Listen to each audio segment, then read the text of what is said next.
This is an audiobook edition of Jawaharlal Nehru's autobiography, produced and narrated by Giripala Joshi. Postscript, Badenweiler, Schwarzwald, October 25th, 1935.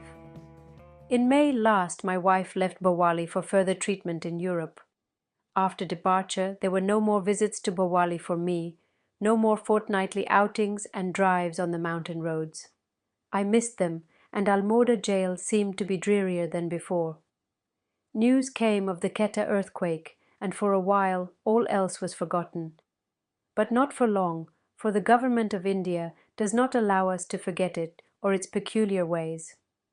Soon we learnt that Rajendra Prasad, the Congress president, and the man who knew more about earthquake relief work than almost any other person in India, was not permitted to go to Quetta and help in relief. Nor could Gandhiji or any other public man of note. Many Indian newspapers had their securities confiscated for writing articles on Quetta. Everywhere the military mentality, the police outlook, in the assembly, in civil government, in bombing on the frontier. Almost it would seem that the British government in India is permanently at war with large sections of the Indian people. The police are a useful and a necessary force, but a world full of policemen and the police bludgeon may not perhaps be a desirable place to live in. It has often been said that an unrestrained use of force degrades the user of it as it humiliates and degrades the object of it. Few things are more striking today in India than the progressive deterioration, moral and intellectual, of the higher services, more especially the Indian civil service. This is most in evidence in the superior officials, but it runs like a thread throughout the services. Whenever occasion arises for making a fresh appointment to the higher ranks, the person who represents the new spirit best is inevitably chosen. On September 4th, I was suddenly discharged from Almoda jail, as news had come that my wife's condition was critical. She was under treatment in Badenweiler in the Schwarzwald in Germany. My sentence was suspended, I was told, and I was released 5.5 months before my time. I hurried to Europe by air. Europe in turmoil, fearful of war and tumult, and with economic crises always on the horizon. Abyssinia invaded and her people bombed. Various imperialist systems in conflict and threatening each other, and England, the greatest of the imperialist powers, standing up for peace and the League Covenant while it bombs and ruthlessly oppresses its subject peoples. But here in the Black Forest it is calm and peaceful, and even the swastika is not much in evidence. I watch the mists steal up the valley and hide the distant frontier of France and cover the landscape, and I wonder what lies behind them. End of the postscript. 5 years later. 5.5 years ago, sitting in my prison barrack in the Almoda district jail, I wrote the last line of my autobiography. 8 months later, I added a postscript from Badenweiler in Germany. That autobiography, published in England, had a kindly reception from all manner of people in various countries, and I was glad that what I had written had brought India nearer to many friends abroad, and had made them appreciate, to some extent, the inner significance of our struggle for freedom. My publisher recently asked me to add a new chapter to the book in order to bring it further up to date. His request is reasonable, and I could not deny it. And yet I have found it no easy matter to comply. We live in strange times, when life's normal course has been completely upset. But a more serious difficulty confronted me. I wrote my autobiography entirely in prison, cut off from outside activity. I suffered from various humours in prison, as every prisoner does, but gradually I developed a mood of introspection and some peace of mind. How am I to capture that mood now? How am I to fit in with that narrative? As I glance through my book again, I feel almost as if some other person had written a story of long ago. The 5 years that have gone by have changed the world and left their impress upon me.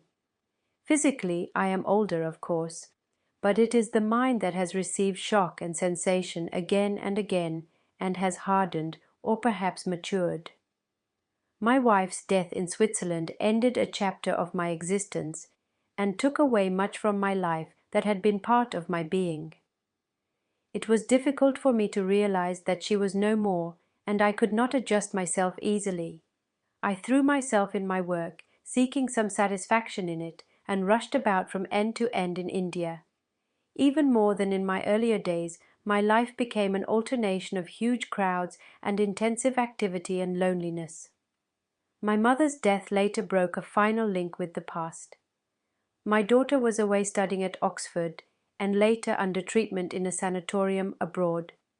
I would return to my home from my wanderings, almost unwillingly, and sit in that deserted house all by myself, trying even to avoid interviews there. I wanted peace after the crowds. But there was no peace in my work or my mind, and the responsibility that I had to shoulder often oppressed me very greatly. I could not align myself with various parties and groups. I did not even fit in with my closest colleagues. I could not function as I wanted to, and at the same time I prevented others from functioning as they wanted to. A sense of suppression and frustration grew, and I became a solitary figure in public life, though vast crowds came to hear me and enthusiasm surrounded me. I was affected more than others by the development of events in Europe and the Far East. Munich was a shock hard to bear, and the tragedy of Spain became a personal sorrow to me. As these years of horror succeeded one another, the sense of impending catastrophe overwhelmed me, and my faith in a bright future for the world became dim. And now the catastrophe has come. The volcanoes in Europe spit fire and destruction, and here in India I sit on the edge of another volcano, not knowing when it may burst. It is difficult to tear myself away from the problem of the moment, to develop the mood of retrospection and survey these 5 years that have gone by, and write calmly about them. And even if I could do so, I would have to write another big book, for there is so much to say. I shall endeavor, therefore, as best I may, to refer briefly only to certain events and developments in which I have played a part or which have affected me. I was with my wife when she died in Lausanne on February 28, 1936. A little while before news had reached me that I had been elected President of the Indian National Congress for the second time. I returned to India by air soon after, and on my way in Rome I had a curious experience. Some days before my departure, a message was conveyed to me that Signor Mussolini would like to meet me when I passed through Rome. In spite of my strong disapproval of the fascist regime, I would ordinarily have liked to meet Signor Mussolini and to find out for myself what a person who was playing such an important part in the world's affairs was like. But I was in no mood for interviews then. What came in my way even more was the continuance of the Abyssinian campaign and my apprehension that such an interview would inevitably be used for purposes of fascist propaganda. No denial from me would go far. I remembered how Mr. Gandhiji, when he passed through Rome in 1931, had a bogus interview in the Giornale d'Italia fastened onto him. I remembered also several other instances of Indians visiting Italy being used against their wishes for fascist propaganda. I was assured that nothing of the kind would happen to me and that our interview would be entirely private. Still, I decided to avoid it, and I conveyed my regrets to Signor Mussolini. I could not avoid going through Rome, however, as the Dutch KLM airplane I was travelling by spent a night there. Soon after my arrival in Rome, a high official called upon me and gave me an invitation to meet Signor Mussolini that evening. It had all been fixed up, he told me. I was surprised and pointed out that I had already asked to be excused. We argued for an hour, till the time fixed for the interview itself, and then I had my way. There was no interview. I returned to India and plunged into my work. Within a few days of my return, I had to preside over the annual session of the National Congress. For some years, which I had spent mainly in prison, I had been out of touch with developments. I found many changes, new alignments, a hardening on party lines within the Congress. There was an atmosphere of suspicion and bitterness and conflict. I treated this lightly, having confidence in my own capacity to deal with the situation. For a short while, I seemed to carry the Congress in the direction I wanted it to go. But I realized soon that the conflict was deep-rooted, and it was not so easy to charm away the suspicion of each other and the bitterness that had grown in our ranks. I thought seriously of resigning from the presidentship, but realizing that this would only make matters worse, I refrained. Again and again during the next few months, I considered this question of resignation. I found it difficult to work smoothly with my own colleagues in the Congress executive, and it became clear to me that they viewed my activities with apprehension. It was not so much that they objected to any specific act, but they disliked the general trend and direction. They had justification for this, as my outlook was different. I was completely loyal to Congress decisions, but I emphasized certain aspects of them, while my colleagues emphasized other aspects. I decided finally to resign, and I informed Gandhiji of my decision. In the course of my letter to him, I wrote that, "Since my return from Europe, I have found that the meetings of the Working Committee exhaust me. Greatly they have a devitalizing effect on me, and I have almost the feeling of being much older in years after every fresh experience. I should not be surprised if this feeling was also shared by my colleagues of the committee. It is an unhealthy experience, and it comes in the way of effective work." Soon afterwards, a faraway occurrence, unconnected with India, affected me greatly and made me change my decision. This was the news of General Franco's revolt in Spain. I saw this rising, with its background of German and Italian assistance, developing into a European or even a world conflict. India was bound to be drawn into this, and I could not afford to weaken our organization and create an internal crisis by resigning just when it was essential for us to pull together. I was not wholly wrong in my analysis of the situation, though I was premature and my mind rushed to conclusions which took some years to materialize. The reaction of the Spanish War on me indicates how, in my mind, the problem of India was tied up with other world problems. More and more I came to think that these separate problems, political or economic, in China, Abyssinia, Spain, Central Europe, India, or elsewhere, were facets of one and the same world problem. There could be no final solution of any one of them till this basic problem was solved. And in all probability, there would be upheaval and disaster before the final solution was reached. As peace was said to be indivisible in the present-day world, so also freedom was indivisible, and the world could not continue for long, part free, part unfree. The challenge of fascism and Nazism was in essence the challenge of imperialism. They were twin brothers, with this variation, that imperialism functioned abroad in colonies and dependencies, while fascism and Nazism functioned in the same way in the home country also. If freedom was to be established in the world, not only fascism and Nazism had to go, but imperialism had to be completely liquidated. This reaction to foreign events was not confined to me.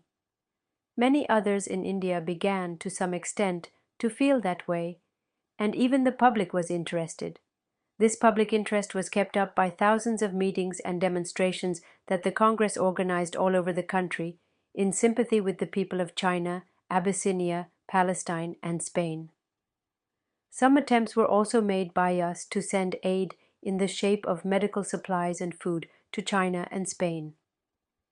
This wider interest in international affairs helped to raise our own national struggle to a higher level, and to lessen somewhat the narrowness which is always a feature of nationalism.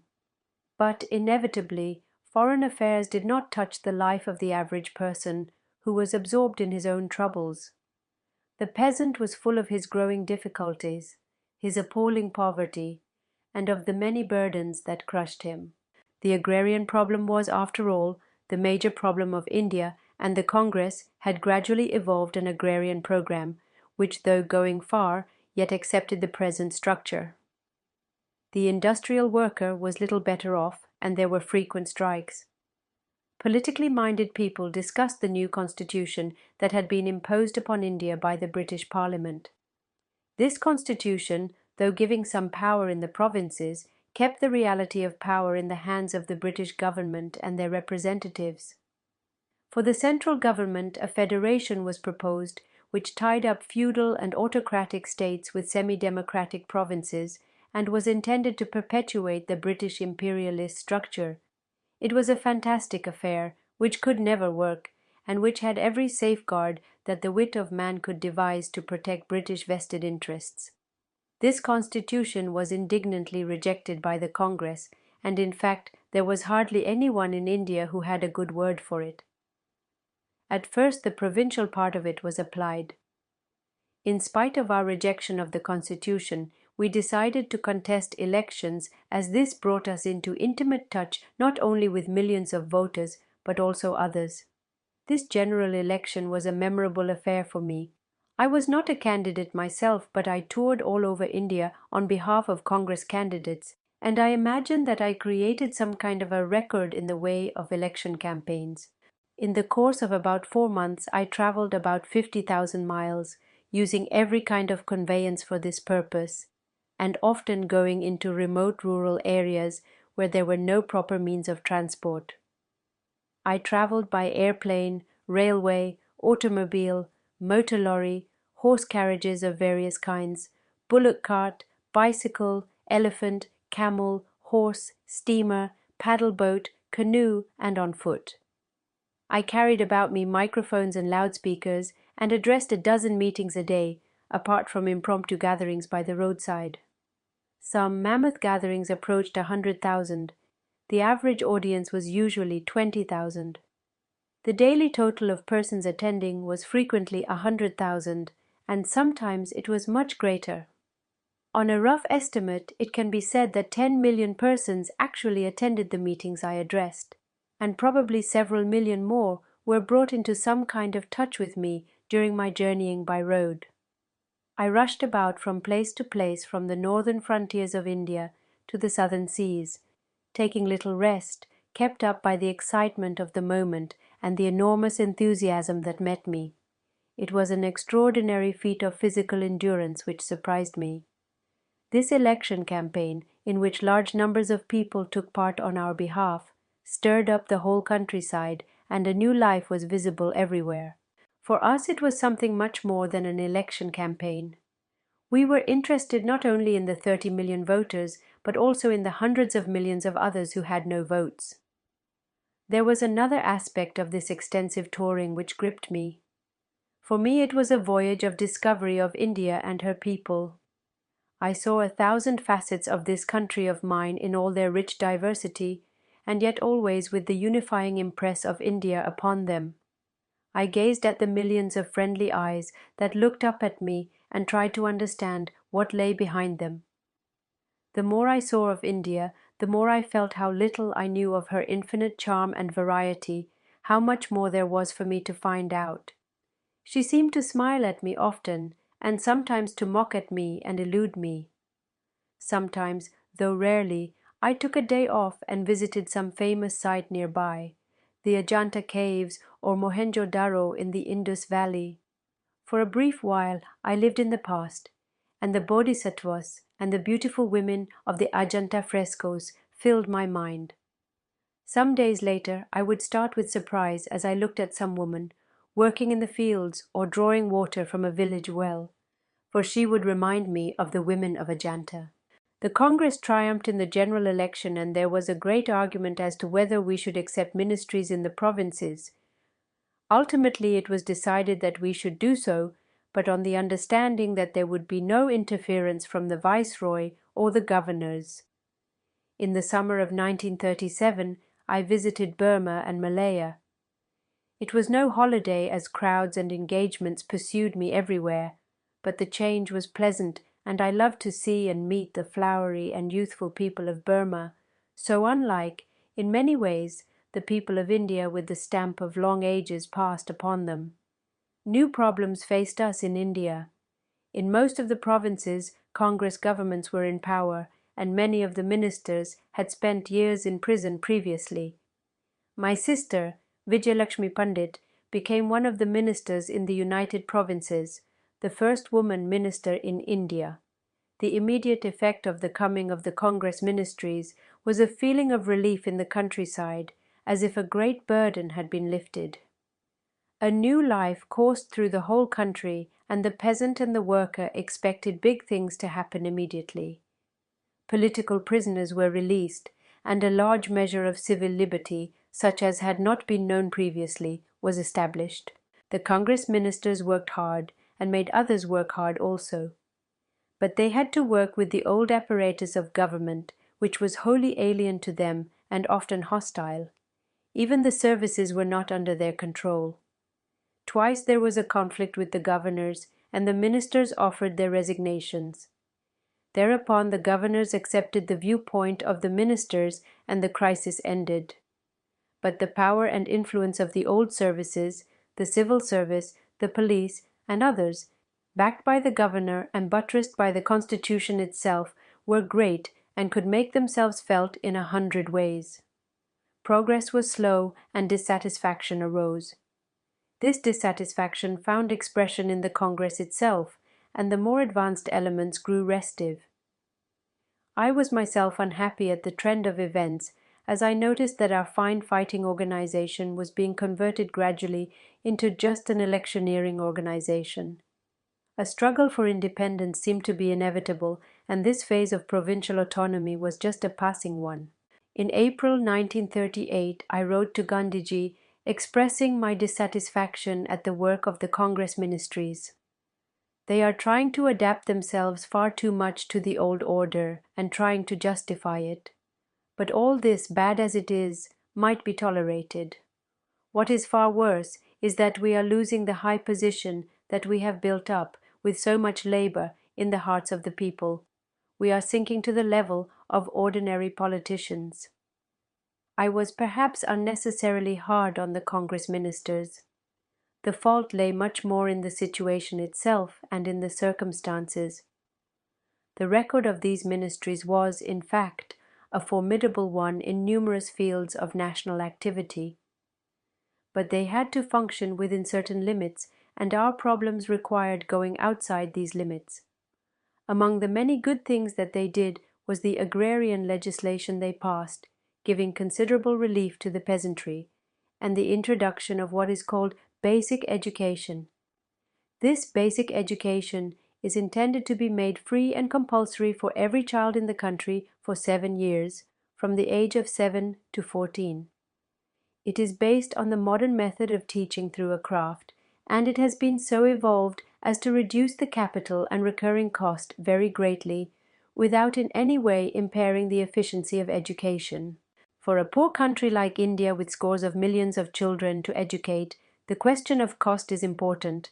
This system has already revolutionized education in India and is full of promise. Higher education was also tackled vigorously, and so also public health. But the efforts of the Congress governments had not borne much fruit when they finally resigned. Adult literacy, however, was pushed with enthusiasm and yielded good results. Rural reconstruction also had a great deal of attention paid to it. The record of the Congress governments was impressive, but all this good work could not solve the fundamental problems of India. That required deeper and more basic changes, and an ending of the imperialistic structure which preserved all manner of vested interests. So conflict grew within the Congress between the more moderate and the more advanced sections. The first organized expression of this took place in a meeting of the All India Congress Committee in October 1937. This distressed Gandhiji greatly, and he expressed himself strongly in private. Subsequently, he wrote an article in which he disapproved of some action I had taken as Congress President. I felt that I could no longer carry on as a responsible member of the executive, but I decided not to do anything to precipitate a crisis. My term of office as Congress President was drawing to an end, and I could drop out quietly then. I had been President for 2 successive years and 3 times in all. There was some talk of my being elected for another term, but I was quite clear in my own mind that I should not stand. About this time I played a little trick which amused me greatly. I wrote an article which was published anonymously in the Modern Review of Calcutta, in which I opposed my own re-election. No one, not even the editor, knew who had written it, and I watched with great interest its reaction on my colleagues and others. All manner of wild guesses were made about the writer, but very few people knew the truth till John Gunther mentioned it in his book Inside Asia. Subhash Bose was elected president of the next Congress session, which was held at Haripur, and soon afterwards I decided to go to Europe. I wanted to see my daughter, but the real reason was to freshen up my tired and puzzled mind. But Europe was hardly the place for peaceful contemplation or for light to illumine the dark corners of the mind. There was gloom there and the apparent stillness that comes before the storm. It was the Europe of 1938, with Mr. Neville Chamberlain's appeasement in full swing and marching over the bodies of nations betrayed and crushed, to the final scene that was staged at Munich. I entered into this Europe of conflict by flying straight to Barcelona. There I remained for 5 days and watched the bombs fall nightly from the air. There I saw much else that impressed me powerfully. And there, in the midst of want and destruction and ever-impending disaster, I felt more at peace with myself than anywhere else in Europe. There was light there, the light of courage and determination, and of doing something worthwhile. I went to England and spent a month there and met people of all degrees and all shades of opinion. I sensed a change in the average man, a change in the right direction. But there was no change at the top where Chamberlainism sat triumphantly. And then I went to Czechoslovakia and watched at close quarters the difficult and intricate game of how to betray your friend and the cause you are supposed to stand for on the highest moral grounds. I followed this game during the Munich crisis from London, Paris, and Geneva, and came to many strange conclusions. What surprised me most was the utter collapse, in the moment of crisis, of all the so-called advanced people and groups. Geneva gave me the impression of archaeological remains, with the dead bodies of the hundreds of international organizations that had their headquarters there lying about. London exhibited tremendous relief that war had been averted and cared for little else. Others had paid the price, and it did not matter, but it was going to matter very much before a year was out.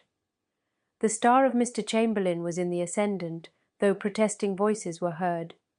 Paris distressed me greatly, especially the middle-class section of it, which did not even protest over much. This was the Paris of the Revolution, the symbol of liberty the world over. I returned from Europe sad at heart, with many illusions shattered. On my way back, I stopped in Egypt, where leaders of the Wafd party gave me a warm welcome. I was glad to meet them again and to discuss our common problems in the light of the fast-developing world situation.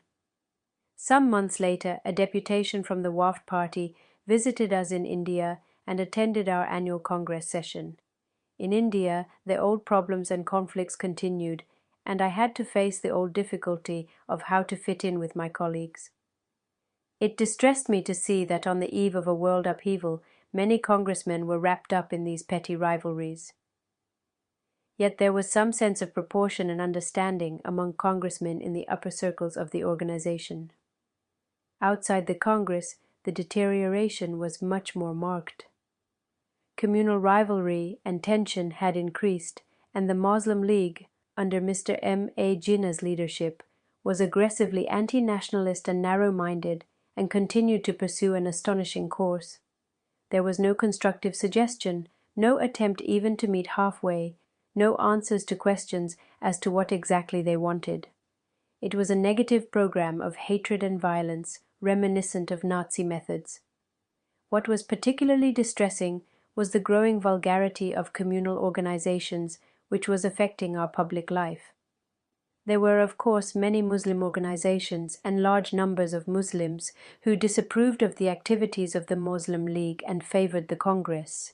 Following this course, the Muslim League inevitably went more and more astray, till it stood openly against democracy in India and even for the partition of the country. They were encouraged in these fantastic demands by British officials who wanted to exploit the Muslim League, as all other disruptive forces, in order to weaken the Congress' influence. It was astonishing that just when it became obvious that small nations had no further place in the world, except as parts of a federation of nations, there should be this demand for a splitting up of India. Probably the demand was not seriously meant, but it was the logical consequence of the two-nation theory that Mr. Jinnah had advanced. The new development of communalism had little to do with religious differences. These admittedly could be adjusted. It was a political conflict between those who wanted a free, united, and democratic India and certain reactionary and feudal elements who, under the guise of religion, wanted to preserve their special interests. Religion, as practiced and exploited in this way by its votaries of different creeds, seemed to me a curse and a barrier to all progress, social and individual. Religion, which was supposed to encourage spirituality and brotherly feeling, became the fountainhead of hatred, narrowness, and meanness, and the lowest materialism. Matters came to a head in the Congress at the presidential election, early in 1939. Unfortunately, Maulana Abul Kalam Azad refused to stand, and Subhash Chandra Bose was elected after a contest. This gave rise to all manner of complications and deadlocks which persisted for many months. At the Tripuri Congress there were unseemly scenes. I was at that time very low in spirit, and it was difficult for me to carry on without a breakdown. Political events, national and international happenings, affected me, of course, but the immediate causes were unconnected with public affairs. I was disgusted with myself, and in a press article I wrote, "I fear I give little satisfaction to them, my colleagues, and yet that is not surprising, for I give even less satisfaction to myself. It is not out of this stuff that leadership comes, and the sooner my colleagues realize this, the better for them and me. The mind functions efficiently enough. The intellect is trained to carry on through habit, but the springs that give life and vitality to that functioning seem to dry up." Subhash Bose resigned from the presidentship and started the Forward Bloc, which was intended to be almost a rival organization to the Congress. It petered out after a while, as it was bound to do, but it added to the disruptive tendencies and the general deterioration. Under cover of fine phrases, adventurist and opportunist elements found platforms, and I could not help thinking of the rise of the Nazi Party in Germany. Their way had been to mobilize mass support for one program and then to utilize this for an entirely different purpose. Deliberately, I kept out of the new Congress executive. I felt I could not fit in, and I did not like much that had been done. Gandhiji's fast in connection with Rajkot and the subsequent developments upset me. I wrote then that the sense of helplessness increases after the Rajkot events. I cannot function where I do not understand, and I do not understand at all the logic of what has taken place. More and more, I added, the choice before many of us becomes difficult, and this is no question of right or left or even of political decisions. The choice is of unthinking acceptance of decisions which sometimes contradict each other and have no logical sequence or opposition or inaction. Not one of these courses is easily commendable. To accept unthinkingly what one cannot appreciate or willingly agree to produces mental flabbiness and complexes when from every side comes the call for action. Soon after my return from Europe at the end of 1938, two other activities claimed my attention. I presided over the All India States People's Conference at Ludhiana, and thus became even more intimately connected with the progressive movements in the semi-feudal Indian states. In large numbers of these states, there had been a growing ferment, occasionally leading to clashes between the people's organizations and the authorities, which were often helped by British troops. It is difficult to write in restrained language about those states or about the part that the British government has played in maintaining these relics of the Middle Ages. A recent writer has rightly called them Britain's fifth column in India. There are some enlightened rulers who want to side with their people and introduce substantial reforms, but the paramount power comes in the way. A democratic state will not function as a fifth column. It is clear that these 550-odd states cannot function separately as political or economic units. They cannot remain as feudal enclaves in a democratic India. A few large ones may become democratic units in a federation, the others must be completely absorbed. No minor reforms can solve this problem. The state system will have to go, and it will go when British imperialism goes. My other activity was the chairmanship of a national planning committee, which was formed under Congress auspices with the cooperation of the provincial governments. As we proceeded with this work, it grew and grew till it embraced almost every phase of national activity. We appointed 29 subcommittees for various groups of subjects: agricultural, industrial, social, economic, financial, and tried to coordinate their activities so as to produce a scheme of planned economy for India. Our scheme will necessarily be an outline which will have to be filled in later. The planning committee is still functioning and is not likely to finish its labors for some months more. For me this has been fascinating work, and I have learnt much from it. It is clear that any scheme that we may produce can only be given effect to in a free India. It is also clear that any effective planning must involve a socialization of the economic structure. In the summer of 1939, I paid a brief visit to Ceylon, as friction had grown there between the Indian residents and the government. I was happy to be back again in that beautiful island, and my visit, I think, laid the foundations for closer relations between India and Ceylon. I had the most cordial of welcomes from everybody, including the Sinhalese members of the government. I have no doubt that in any future order, Ceylon and India must hang together. My own picture of the future is a federation which includes China and India, Burma and Ceylon, Afghanistan, and possibly other countries. If a world federation comes, that will be welcome.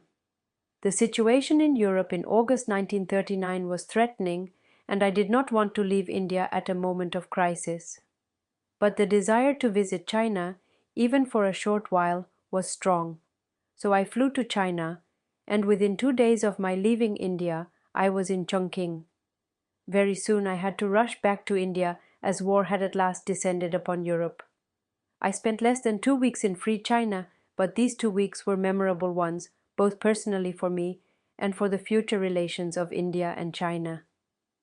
I found, to my joy, that my desire that China and India should draw closer to each other was fully reciprocated by China's leaders, and more especially by that great man who has become the symbol of China's unity and her determination to be free.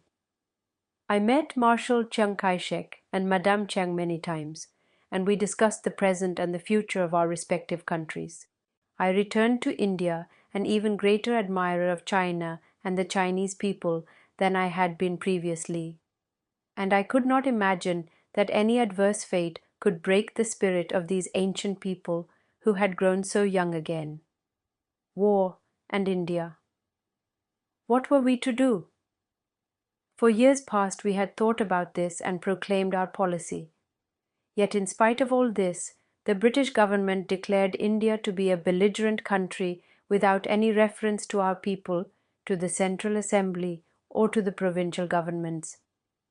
That was a slight hard to get over, for it signified that imperialism functioned as before.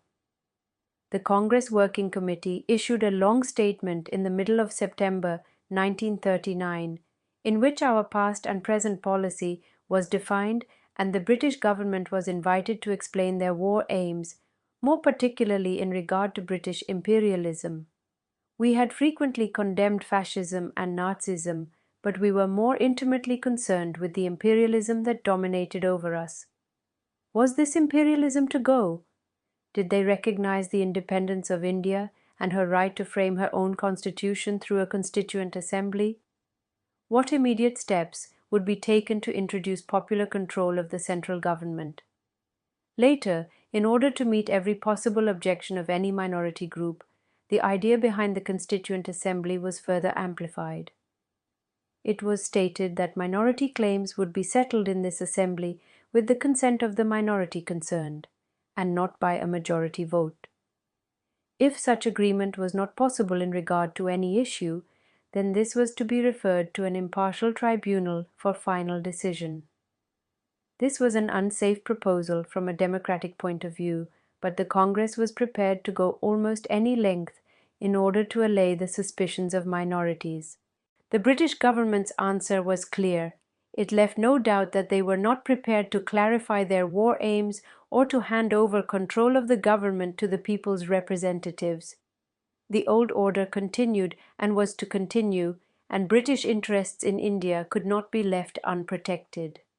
The Congress ministries in the provinces thereupon resigned, as they were not prepared to cooperate on these terms in the prosecution of the war.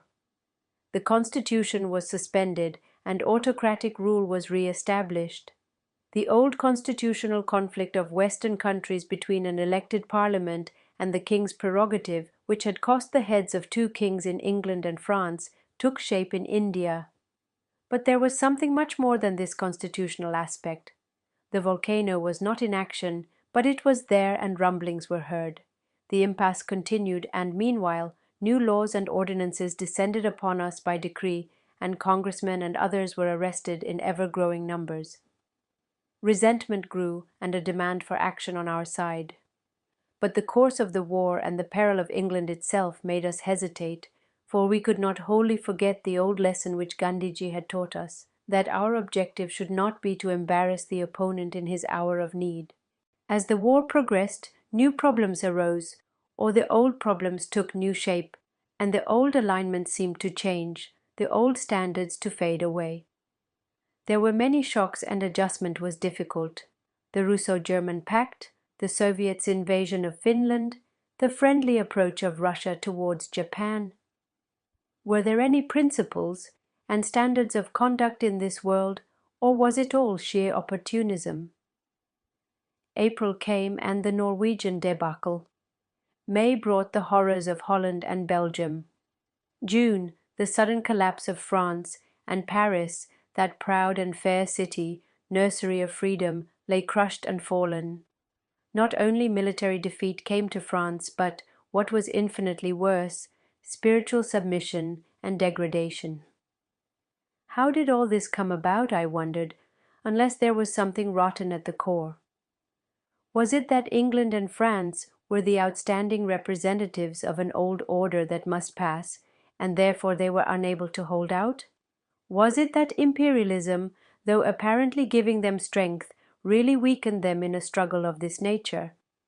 They could not fight for freedom if they denied it themselves, and their imperialism would turn to unabashed fascism, as it had done in France. The shadow of Mr. Neville Chamberlain and his old policy still fell on England. The Burma-China route was being closed in order to appease Japan, and here in India there was no hint at change, and our self-imposed restraint was understood to mean an incapacity to do anything effective. The lack of any vision in the British government amazed me, their utter incapacity to read the signs of the times, and to understand what was happening and adapt themselves to it. Was this some law of nature that in international happenings, as in other fields, cause must inexorably be followed by effect? That a system that had ceased to have any useful function could not even defend itself intelligently? If the British government was slow of understanding and could not learn even from experience, what can one say about the government of India? There is something comic and something tragic about the functioning of this government, for nothing seems to shake it out of its age-long complacency, neither logic nor reason, neither peril nor disaster. Like Rip Van Winkle they sleep, even though waking, on Shimla Hill. The developments in the war situation pose new questions before the Congress Working Committee. Gandhiji wanted the committee to extend the principle of non-violence, to which we had adhered in our struggle for freedom, to the functioning of a free state. A free India must rely on this principle to guard itself against external aggression or internal disorder. This question did not arise for us at the time, but it occupied his own mind, and he felt that the time had come for a clear enunciation. Every one of us was convinced that we must adhere to our policy of non-violence, as we had so far done in our own struggle. The war in Europe had strengthened this conviction. But to commit the future state was another and a more difficult matter, and it was not easy to see how anyone moving on the plane of politics could do it. Mr. Gandhiji felt, and probably rightly, that he could not give up or tone down a message which he had for the world. He must have freedom to give it as he liked and must not be kept back by political exigencies. So for the first time he went one way and the Congress Working Committee another. There was no break with him, for the bond was too strong, and he will no doubt continue to advise in many ways and often to lead. Yet it is perhaps true that by his partial withdrawal a definite period in the history of our national movement has come to an end. In recent years I have found a certain hardness creeping into him, a lessening of the adaptability that he possessed. Yet the old spell is there, the old charm works, and his personality and greatness tower over others.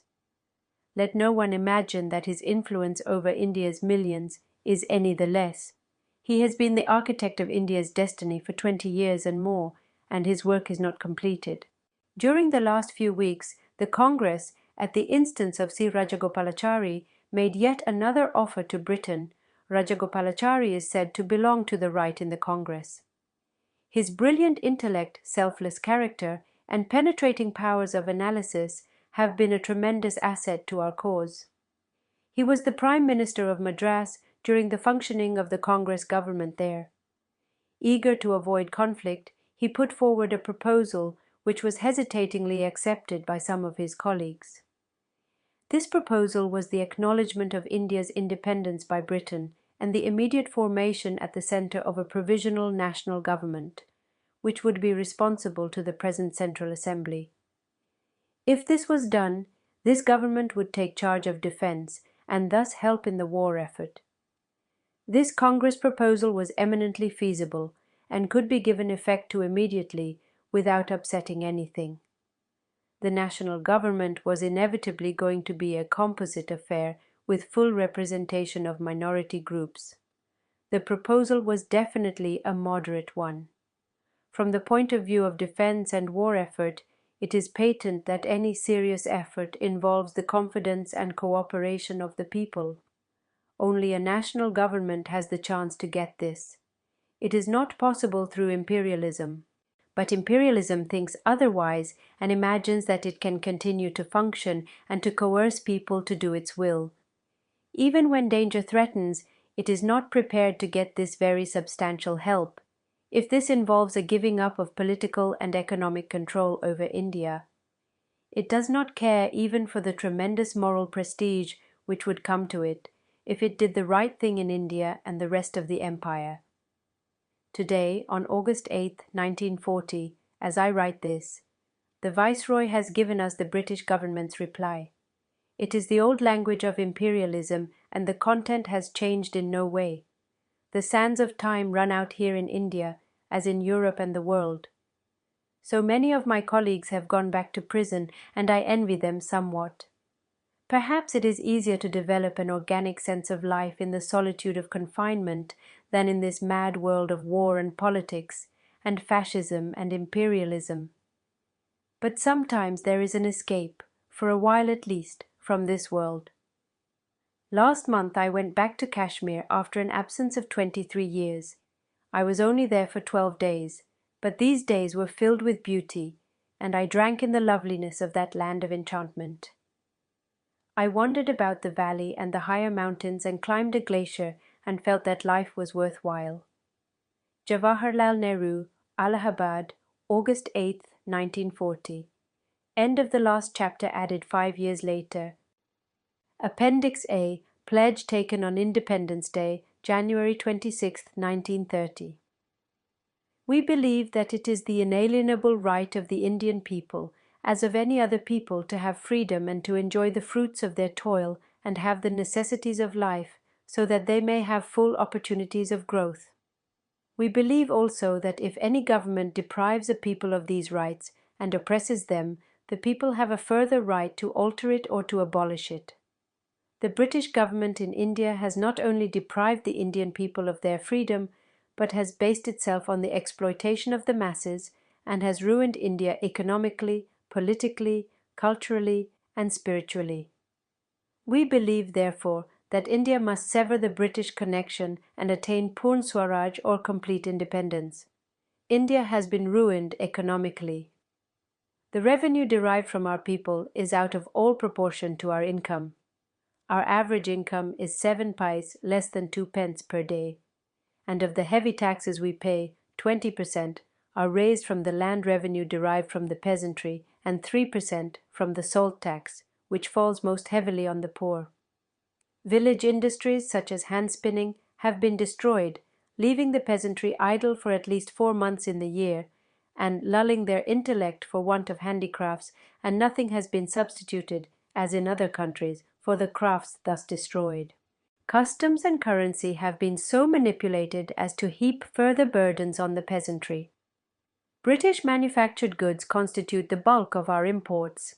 Customs duties betray clear partiality for British manufacturers, and revenue from them is used not to lessen the burden on the masses, but for sustaining a highly extravagant administration. Still more arbitrary has been the manipulation of the exchange ratio, which has resulted in millions being drained away from the country. Politically, India's status has never been so reduced as under the British regime. No reforms have given real political power to the people. The tallest of us have to bend before foreign authority. The rights of free expression of opinion and free association have been denied to us, and many of our countrymen are compelled to live in exile abroad and cannot return to their homes. All administrative talent is killed, and the masses have to be satisfied with petty village offices and clerkships. Culturally, the system of education has torn us from our moorings, and our training has made us hug the very chains that bind us. Spiritually, compulsory disarmament has made us unmanly, and the presence of an alien army of occupation, employed with deadly effect to crush in us the spirit of resistance, has made us think that we cannot look after ourselves or put up a defense against foreign aggression, or even defend our homes and families from the attacks of thieves, robbers, and miscreants. We hold it to be a crime against man and God to submit any longer to a rule that has caused this fourfold disaster to our country. We recognize, however, that the most effective way of gaining our freedom is not through violence. We will therefore prepare ourselves by withdrawing, so far as we can, all voluntary association from the British government, and will prepare for civil disobedience, including non-payment of taxes. We are convinced that if we can but withdraw our voluntary help and stop payment of taxes without doing violence, even under provocation, the end of this inhuman rule is assured. We therefore hereby solemnly resolve to carry out the Congress instructions issued from time to time for the purpose of establishing Purn Swaraj. End of the pledge taken on Independence Day, January 26, 1930. Appendix B. Letter dated August 15, 1930, sent by Congress leaders in Yerwada prison to Sir Tej Bahadur Sapru and Mr. M.R. Jayakar, containing suggested conditions for peace. Central Prison, Yerwada. 15th August, 1930. Dear friends, we are deeply grateful to you for having undertaken the duty of trying to effect a peaceful settlement between the British government and the Congress, after having perused the correspondence between yourselves and His Excellency the Viceroy, and having had the benefit of protracted talks with you, and having discussed among ourselves, we have come to the conclusion that the time is not yet ripe for securing a settlement honorable for our country. Marvelous as has been the mass awakening during the past 5 months, and great as has been the suffering of the people among all grades and classes representing the different creeds, we feel that the sufferings have been neither sustained enough nor large enough for the immediate attainment of the end. Needless to mention, we do not in any way share your view or the Viceroy's that civil disobedience has harmed the country, or that it is ill-timed or unconstitutional. English history teems with instances of bloody revolts, whose praises Englishmen have sung unstintingly and taught us to do likewise. It therefore ill becomes the Viceroy or any intelligent Englishman to condemn a revolt that is in intention, and that has overwhelmingly remained in execution, peaceful, but we have no desire to quarrel with condemnation, whether official or unofficial, of the present civil disobedience campaign. The wonderful mass response to the movement is, we hold, its sufficient justification. What is, however, the point here is the fact that we gladly make common cause with you in wishing, if it is at all possible, to stop or suspend civil disobedience. It can be no pleasure to us needlessly to expose the men, women, and children of our country to imprisonment, lathi charges, and worse.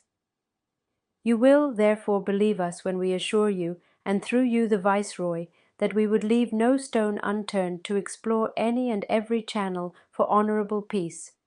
But we are free to confess, as yet, we see no such sign on the horizon. We notice no symptom of conversion of the English official world to the view that it is India's men and women who must decide what is best for India. We distrust the pious declarations of the good intentions, often well meant, of officials. The age-long exploitation by the English of the people of this ancient land has rendered them almost incapable of seeing the ruin, moral, economic, and political, of our country, which this exploitation has brought about. They cannot persuade themselves to see that the one thing needful for them to do is get off our backs and do some reparation for the past wrongs by helping us to grow out of the dwarfing process that has gone on for a century of British domination. But we know that you and some of our learned countrymen think differently. You believe a conversion has taken place, at any rate, sufficient to warrant participation in the proposed conference. In spite, therefore, of the limitation we are labouring under, we would gladly cooperate with you to the extent of our ability. The following is the utmost response it is possible for us, circumstanced as we are, to make to your friendly endeavour. 1. We feel the language used by the Viceroy in the reply given to your letter about the proposed conference is too vague to enable us to assess its value in terms of the national demand framed last year in Lahore. Nor are we in a position to say anything authoritative without reference to a properly constituted meeting of the Working Committee of the Congress and, if necessary, to the All India Congress Committee, but we can say that for us individually no solution will be satisfactory unless a. It recognizes, in as many words, the right of India to secede at will from the British Empire, b. It gives to India complete national government, responsible to her people, including the control of defence forces and economic control, and covers all the 11 points raised in Gandhiji's letter to the Viceroy, and c. It gives to India the right to refer, if necessary, to an independent tribunal such British claims, concessions, and the like, including the so-called public debt of India, as may seem to the national government to be unjust or not in the interest of the people of India.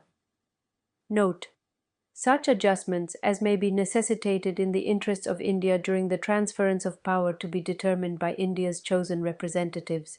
2. If the foregoing appears to be feasible to the British government, and a satisfactory declaration is made to that effect, we should recommend to the Working Committee the advisability of calling off civil disobedience, that is to say, disobedience of certain laws for the sake of disobedience. But peaceful picketing of foreign cloth and liquor will be continued unless government themselves can enforce prohibition of liquor and foreign cloth. The manufacture of salt by the people will have to be continued, and the penal clauses of the Salt Act should not be enforced.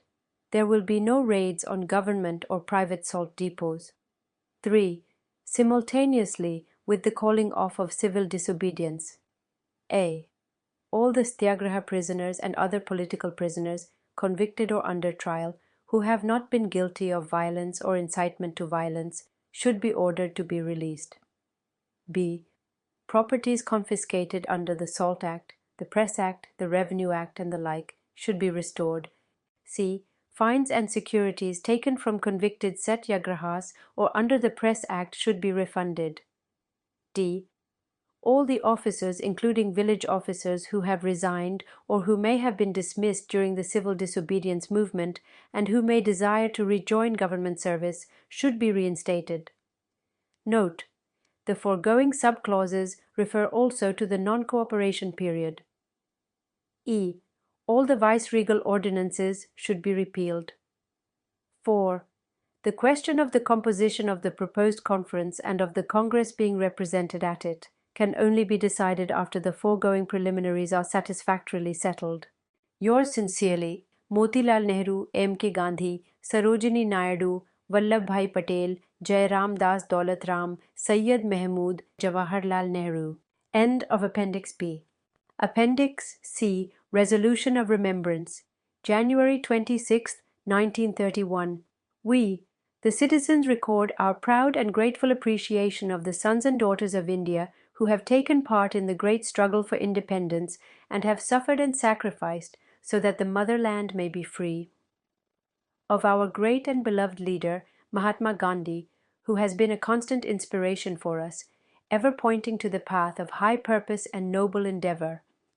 Of the hundreds of our brave youths who have laid down their lives at the altar of freedom, of the martyrs of Peshawar and the whole frontier province, Sholapur, Midnapur district and Bombay, of the scores of thousands who have faced and suffered barbarous lathi attacks from the forces of the enemy, of the men of the Gadwali regiment and all other Indians in the military and the police ranks of the government, who have refused at the peril of their own lives to fire or take other action against their own countrymen, of the indomitable peasantry of Gujarat, which has faced without flinching and turning back all manner of acts of terrorism, and the brave and long-suffering peasantry of the other parts of India, which has taken full part in the struggle despite every effort to suppress it, of the merchants and the other members of the commercial community who have helped, at great loss to themselves, in the national struggle and especially in the boycotts of foreign cloth and British goods, of the 100,000 men women who have gone to the prisons and suffered all manner of privation and sometimes assaults and beatings even inside the jail walls, and especially of the ordinary volunteer who, like a true soldier of India, without care of fame or reward, thinking only of the great cause he served, has labored unceasingly and peacefully through suffering and hardship. And we record our homage and deep admiration for the womanhood of India, who, in the hour of peril for the motherland, forsook the shelter of their homes and, with unfailing courage and endurance, stood shoulder to shoulder with their menfolk in the front line of India's national army, to share with them the sacrifices and triumphs of the struggle. And our pride at the youth of the country and the Vanar Sena, whom even their tender age could not prevent from participating in the struggle and offering martyrs for the cause. And further, we record our grateful appreciation of the fact that all the major and minor communities and classes in India have joined together in the great struggle and given of their best to the cause. Of particularly the minority communities, the Muslims, Sikhs, Parsis, Christians and others, who by their valor and loyal devotion to the cause of the common motherland have helped in building up a united and indissoluble nation certain of victory, and resolved to achieve and maintain the independence of India, and to use this new freedom to raise the shackles from, and to remove the inequalities among all classes of the people of India, and thus also to serve the larger cause of humanity. And with this splendid and inspiring example of sacrifice and suffering in India's cause before us, we repeat our pledge of independence, and resolve to carry on the fight till India is completely free. You've been listening to an autobiography first published as Towards Freedom, written by Jawaharlal Nehru. This concludes the audiobook edition. Produced and narrated by Giribala Joshi. Thank you for listening.